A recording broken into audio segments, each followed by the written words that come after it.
Hi, I'm Kushal Patil, the founder of Sinewave Academy, as well as an audio engineer, and today I'm here to clear out some doubts as well as questions you asked on Instagram. Welcome to Audio Help Desk.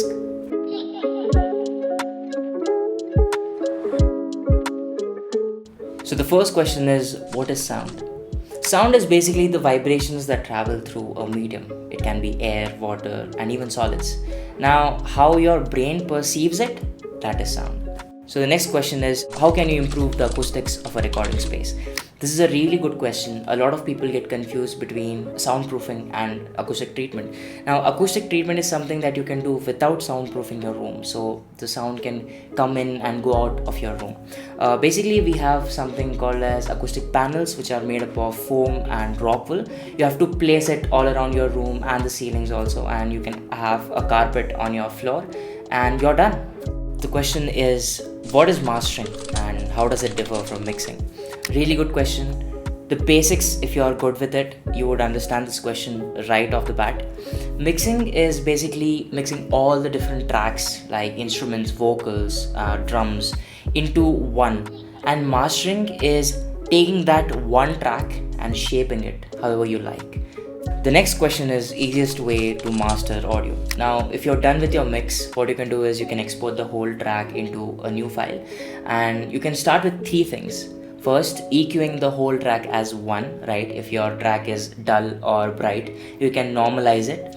Second, you have to add a limiter so that your song is loud enough for streaming platforms to accept it, right? -14, -11 LUFS. And the third thing is you have to add a width plugin so that you can choose how wide you want the song to be.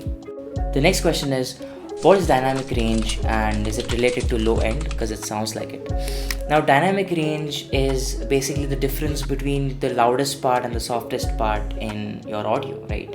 In the waveform, you can see that the waveform is pretty uneven. That means that your audio track has a lot of dynamic range. Now, you can use a compressor to decrease the dynamic range because it evens out the volume of your track.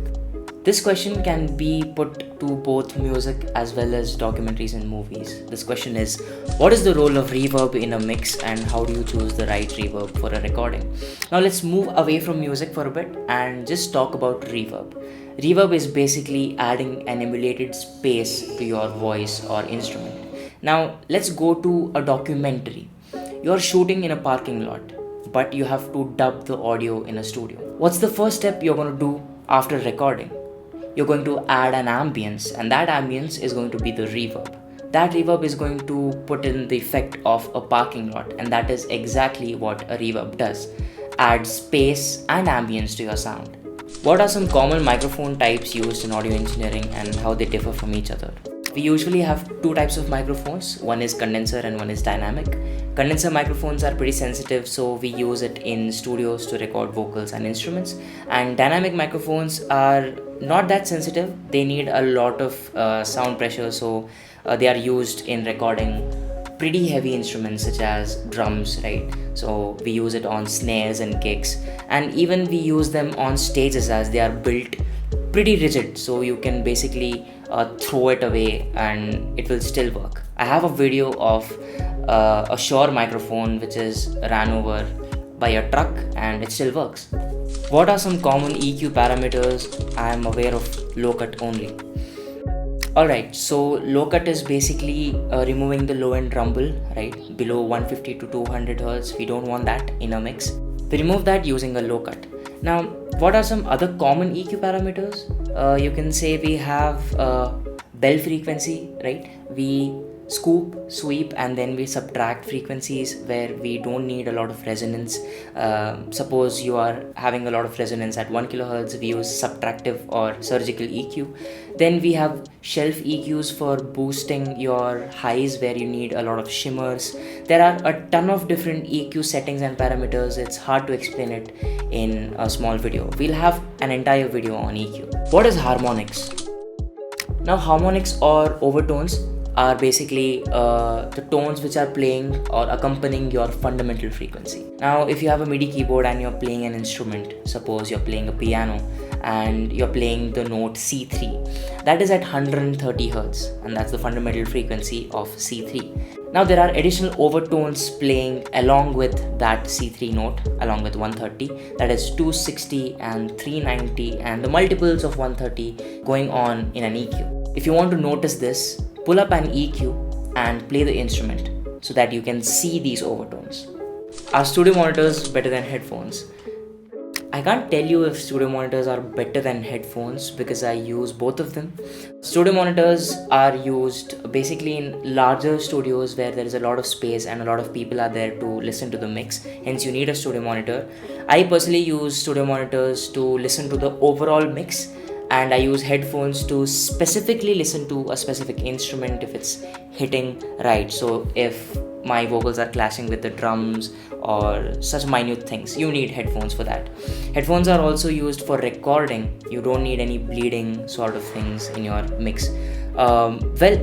You can't decide which one is better, but I always choose studio monitors while I'm mixing. Another reason why I would go with studio monitors is because they give you a real life listening experience. I'll give you an example. So the left speaker is hitting my left ear and right ear, and my right speaker is also hitting my left ear and right ear. Hence, I'm getting more of that sound and oneness. Hence, mixing on studio monitors makes your mixes better on all devices. But if you wear headphones, you will end up increasing or decreasing the volumes of specific instruments. Oh, this question is from my cameraman Chetan and his right behind the camera. Why don't you ask the question yourself? So, what can cause delays while you're monitoring the mix? Okay. So the other day I had this vocalist and he was monitoring his voice. Okay. So he was continuously saying he had a delay, even though I checked all of it. Did you check the IO buffer size first? Yeah, I did check. So IO buffer size should be less. So if your IO buffer size is at around 1024, you get a lot of delay because a lot of pockets of information are stored in your computer and then it's out in your ears. Whereas if you have less of those information, suppose you have an IO buffer size of around 128, you get less delay, right? Any other plugins you were using, like pitch correction is a major delay maker, I would call it. If you have pitch correction on and if you're singing, if you have a dull computer, of course, it can cause a lot of delay. So did you have any of it? No, it was more like a voiceover, so I didn't need pitch correction. Okay. The last possible option would be a side chain to that vocal track and some other instrumental you would have or something, right? So side chain, if you don't understand what side chain is, it's basically applying an effect on something and it's collecting data from another track. And sidechain is a huge topic, so we've just covered it in a new video. Alright, these were all the questions that we received through Instagram, but we need a lot more of these in order to create more videos. Thank you for visiting Audio Desk. This is your host Kushal Patil. See you next time. Subscribe.